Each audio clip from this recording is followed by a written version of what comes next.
Heard something outside the walls today. Nothing for us outside those walls. You ought to know that.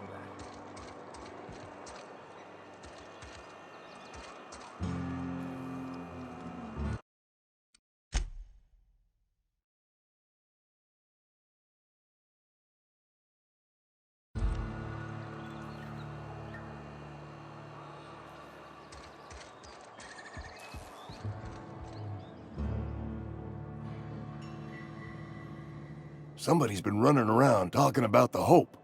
Wonder if that's a new drug of some kind. Let's see it. Don't keep us waiting.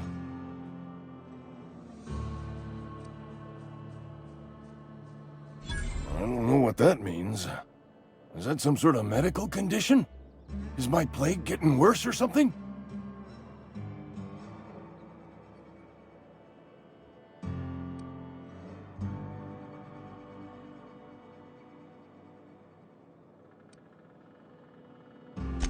Sweet life-giving nostrum.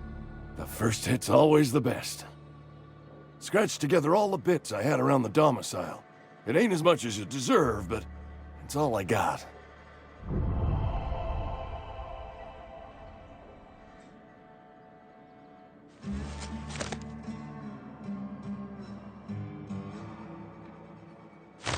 You're wringing the blood out of me. Here, you can have whatever's in my pockets.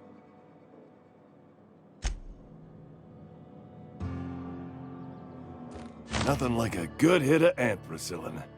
Feels like warm, liquid sunlight running through your veins.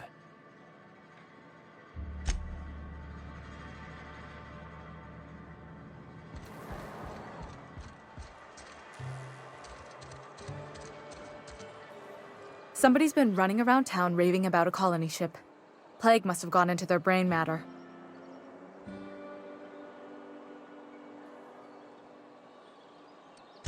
Oh, I'm an actuary. That means I keep tabs on a worker's living expenses. How much it costs to feed, clothe, shelter, bury, and replace your average human worker.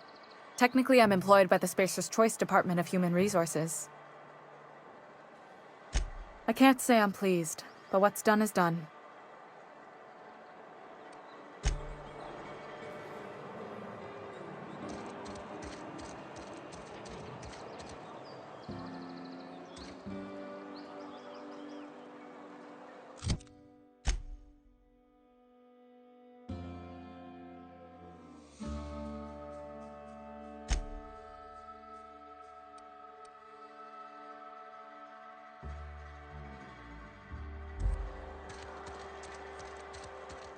Abernathy's chipper today.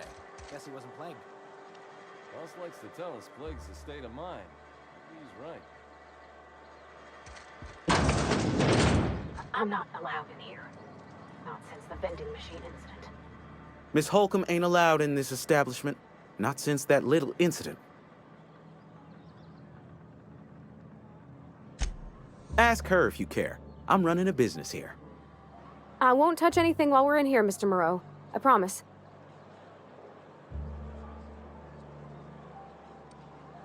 Go right ahead. What, you mean Edgewater? That's a peculiar question. This a test? Am I being tested right now? It's, fine and dandy. Couldn't be happier. Wouldn't want to spend my life working anywhere else. Prettiest little town on Terra 2.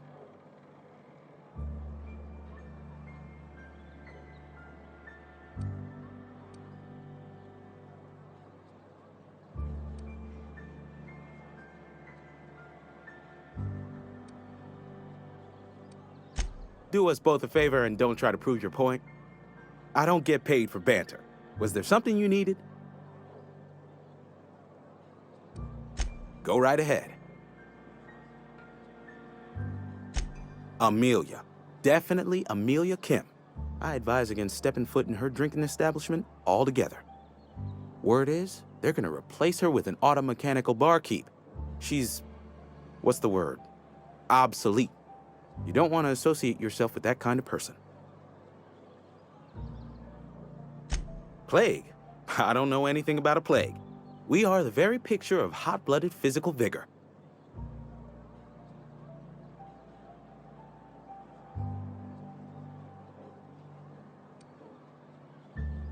You have got the wrong idea about me. I've got nothing that needs hiding. Some of us who get sick are liable to exaggerate the conditions of that sickness, but the fact is, if you work hard, you have got no cause to worry. Survival of the fittest. It ain't just the law of nature, it's company policy. Medical treatment is commensurate with our value to society. Spacer's Choice will dispense medicine for the indispensable worker. Natural selection at work. Then the hand of medical science will not grace you with its touch, and you must recover on the virtue of your own grit. Listen, you mind if we talk about something else? Rambling about company policy gets me feeling all lightheaded. Music to my ears.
Is this your ship?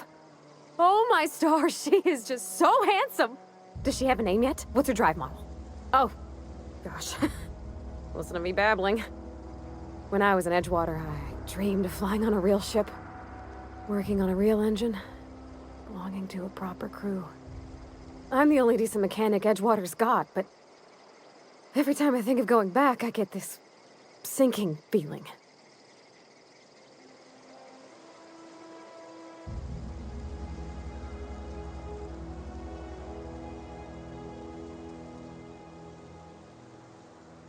Well, it's kind of you to say that. And you're right. I wasn't happy. I want to ask you something, and you can say no. But can I come with you? I could tend to your engine. I know my G-valves from my catalyzers, and I can keep your ship singing. And if you ever need a pair of eyes watching your back, I can do that too. What do you think?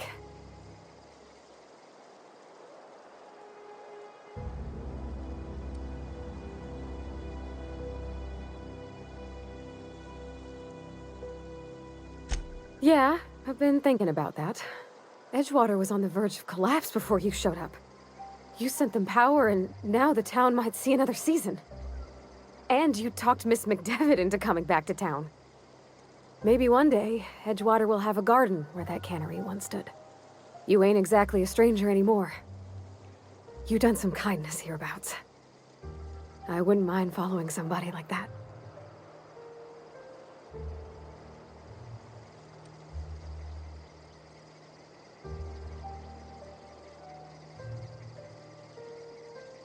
Yeah, I really do. My whole life's been small. I realized that when you walked into town. I've been seeing the same faces every day, the same sky, the same stars. Then I saw this ship. This gorgeous, stately lady with her eyes turned skyward, and I made up my mind to come along with you. Yes! I mean, thanks. You won't regret this, ma'am. Captain. I can call you Captain now. Ha! I got a captain.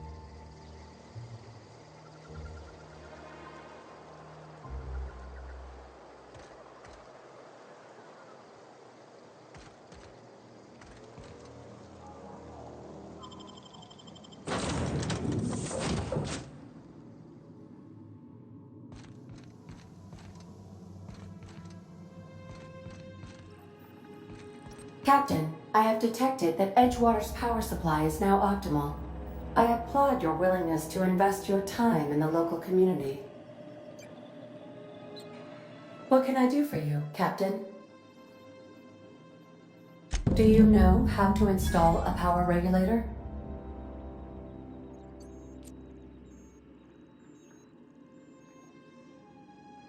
Outstanding, Captain. Your aptitude for engineering will prove invaluable in the event of another catastrophic engine failure.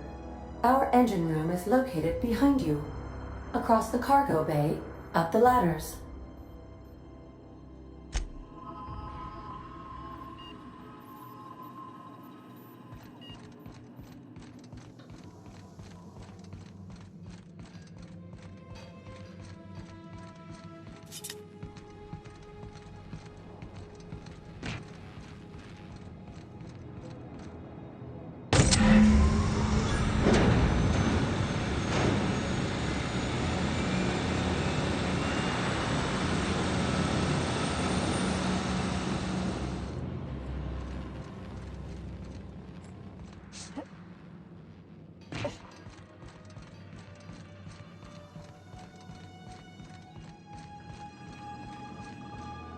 What can I do for you, Captain?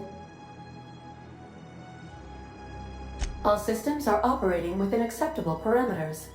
I am prepared to bring the unreliable into low-altitude orbit.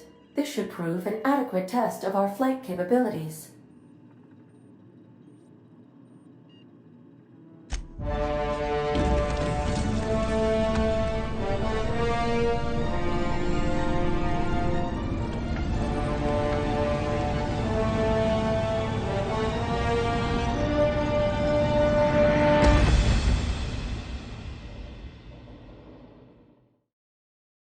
received a communication request from Dr. Phineas Wells.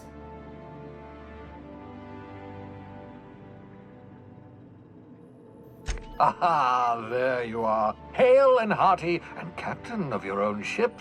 I see you're putting the unreliable to good use. Shame about her former captain. Horrible way to die.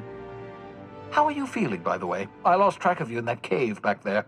Experiencing any, unnatural drippage? Perfectly normal side effect of thawing, I assure you.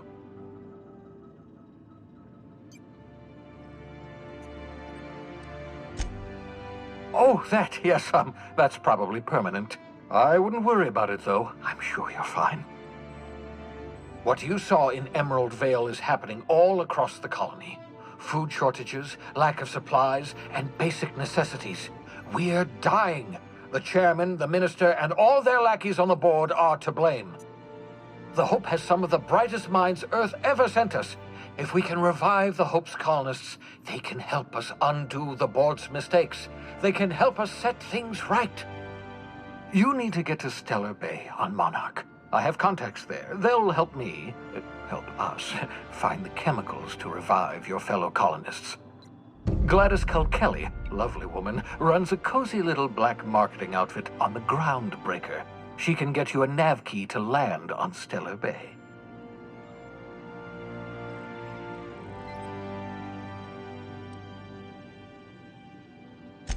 Strictly speaking, Monarch is a moon, terraformed badly, and almost completely lawless. You'll love it. Captains don't fly their own ships, you see. Your navigation terminal handles the, navigation. Think of a nav key as a set of flight instructions. The board's been confiscating nav keys for Stellar Bay, so we must rely on unconventional means of acquisition. Hence, Miss Gladys Culkelly.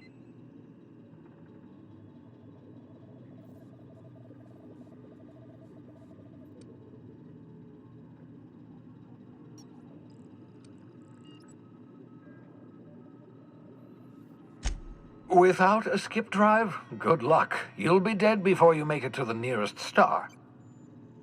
Look, I admire your optimism, but the sad truth is you're stuck here. You, me, and the rest of this colony. We're all skating precariously around the edge of oblivion together. None of us are leaving Halcyon alive, so we may as well make it a better place, and we can start by reviving the Hope.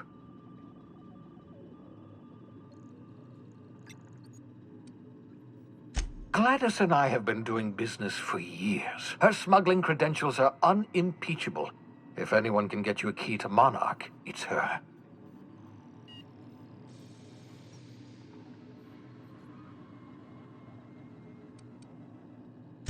In theory, I suppose you could land your ship in Cascadia, and in theory, I suppose you might survive the experience.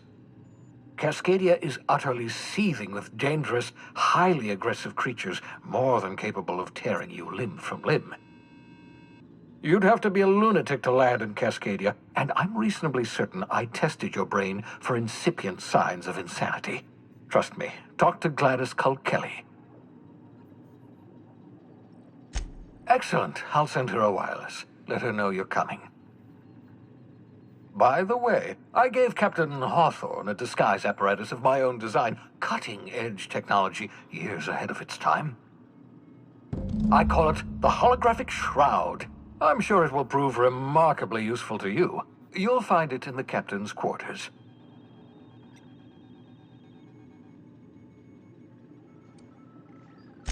Marvelous device. I'm quite proud of myself. The shroud changes the user's appearance to mimic that of another.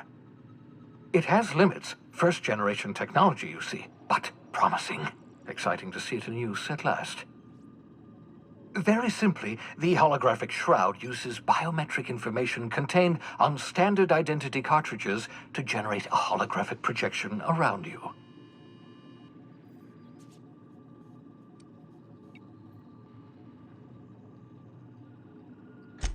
Only stands up to a casual scrutiny. Use it too long, bound to flicker, blur, something like that.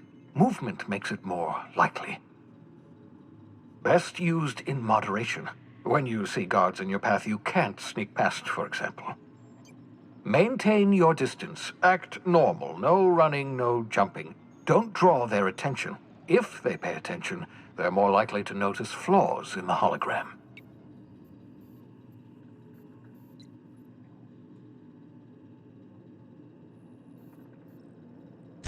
A change of clothes. What is this? Some old spy serial? What inattentive and brainless guard would be fooled by such a shabby disguise? The holographic shroud masks not only your clothes, but your face and fingerprints. It modulates your voice and sweetens your breath.